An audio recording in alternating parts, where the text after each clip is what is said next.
allez nan ngeen jàngatee verdict bi nga xamante ni wàcc na tey mu di ñaari atu kaso yoo xamante ni moom la ñu tëj Ousmane Sonko ni ki nga xamante ni moom moo di Ndeye Khady Ndiaye.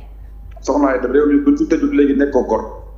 réew mi ay góor ñoo dem ba nar a salfaañe ak yelleefu doomu aadama ak yu xale yi ay mag yoo xam ne dañoo dajaloo nekk ay naafeq toog di fen di dajaloo amul leneen lu ngeen def démb ñu fa nekkoon ñëpp amul kenn ku ci nekk koo xam ne xamoo dërëg bi fu mu jugee nekk ay kilifa amoo leen lenn lu ngeen wax lu jël benn wax bu ñaaw di ko sant si doomu jàpp di ko sant si kilifa yaa ngi dégg fi mu toll nii kuñ bëgg a jëli dañ la def jëli dafa soosuñ làq produit comme tëj nañ Ousmane Sonko 2 ans kuñ bëgg a jëli dañ la jëli loolu mooy détail bu gën a ndaw bu gën a nangam ñoom ñoo bëgg a taal ñëw toog nañ waxtaane te def Ousmane Sonko toog nañ waxtaane seen actualité lu ñu war a def yëpp fii nag képp ku wax ne Ousmane képp ku waxul lii ñuy wax naa fekk muy télé muy site internet muy kilifa muy ku mën a doon képp ku waxul lii ñuy wax naa fekk ak koo doon nag laa nit mën na ko tuumal viol 2 ans ñu doon déet waaye nga ñëw teggi viol amoo rey wax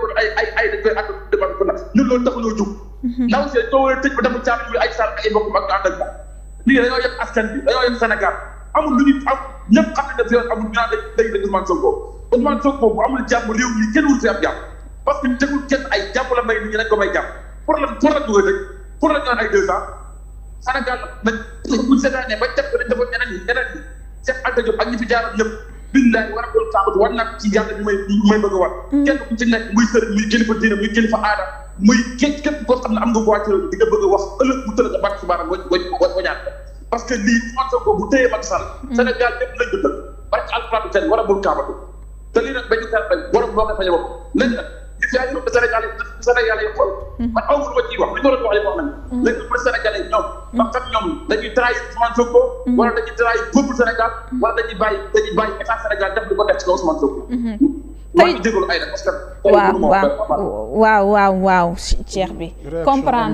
comprendre nañu le temps ngay jël ñeneen mi ngi si ligne bi waaw daa mel ni dem na de waaw le temps ngay jël ñeneen ñu comprendre ko waaw man ma wóyalee ci sama wàll di rendre compte réaction yi nga xam ne tukkee na ci askan bi Malick Gakou mi nga xamante ni tamit ci langue politique bi la bokk ci opposition bi moom jàpp na ni verdict Sonko Adji Sarr bi c'est une sentence unique danañ ci dikk ci firi baat bi selon Malick Gakou ndax le verdict rendu par la justice ce jeudi dans l'affaire Ousmane Sonko Adji Sarr est injuste selon le bureau politique du Grand Parti. Dans un communiqué, les partisans de Malick Gakou dénoncent cette décision qui selon eux vise à éliminer un adversaire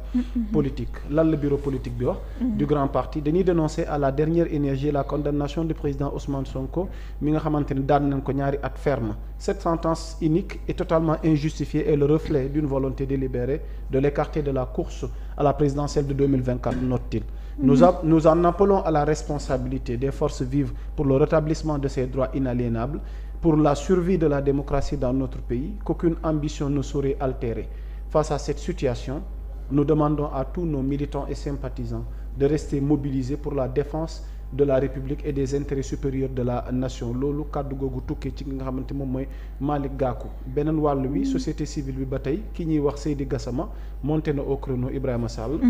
jàpp ni moom nee na la société civile ne sait plus où donner la tête. En effet, la condamnation de Maître Ziguinchor pour corruption à la jeunesse rend perplexe le directeur d'Amnesty International du Sénégal. Selon Seydi Gassama, pendant plus de 2 ans, on nous a parlé de viol et de menaces de mort avec une arme. Lors du procès, dans son réquisitoire, et pour la première fois, wax nañ ko fi. defe naa ci les dikkaat le procureur sort le délit de corruption. de la jeunesse. Qui est retenu par le juge pour condamner, s'étonne-t-il. Pour le défenseur des droits humains, ceci n'est pas surprenant car, explique-t-il, ainsi va le Sénégal depuis 2012. Ibrahima Sall sànq danoo waxtaanoo article 320 bi. lan la ci loi wax dama ci bëgg dikk ñu daal koy faram-fàcce. du ma expert du ma juriste mais man li ma gis ci article 320 Ibrahima on parle de corruption de mineurs et non pas corruption à la jeunesse ak mineur il y a une différence mais les mineurs aussi font partie de la jeunesse. Maintenant en termes de loi et de droit dans cette corruption est-ce qu'il y a un consentement ou non consentement et quand est-ce qu'on peut parler de corruption de jeunesse et à quel âge parce que man j'ai toujours posé le débat de l'âge parce que si toutefois il y a cette corruption de la jeunesse fi mu ne nii bépp salon de massage soxna Aïda ci réew mi dugg nga bépp jigéen maa xam wuy yëngu ci wàllu dugg nga waaw kon ñu jël ki ci ligne bi Fall de la paire ñu yeggale waaw dinañ ko dugal aca wéyalal voilà Ibrahima ma tolloon foofu noonu ci loi bi dama bëgg liiral askan wi nga xamante ni ñoom ñoo ñuy seetaan lu jëm ci wàllu loi boobu noonu article 320 bi lan la wax bu ko defee léegi dinañ ci def taxaw seetlu. juriste yi dinañu leeralal. article 320 bi dafa ne ci sunu code pénal Ibrahima le fait de favoriser la corruption d'un mineur est puni d'un emprisonnement de 1 à 5 ans et d'une amende de 100 000 francs à 1 500 000 francs. Les peines encourues sont de 3 à 7 ans d'emprisonnement, de 2 millions à 3 millions de francs d'amende lorsque le mineur est âgé de moins de 13 ans accompli. Hein? Les mêmes peines sont notamment applicables aux faits commis par un majeur d'organiser des réunions comportant des exhibitions ou des relations sexuelles auxquelles un mineur assiste ou participe.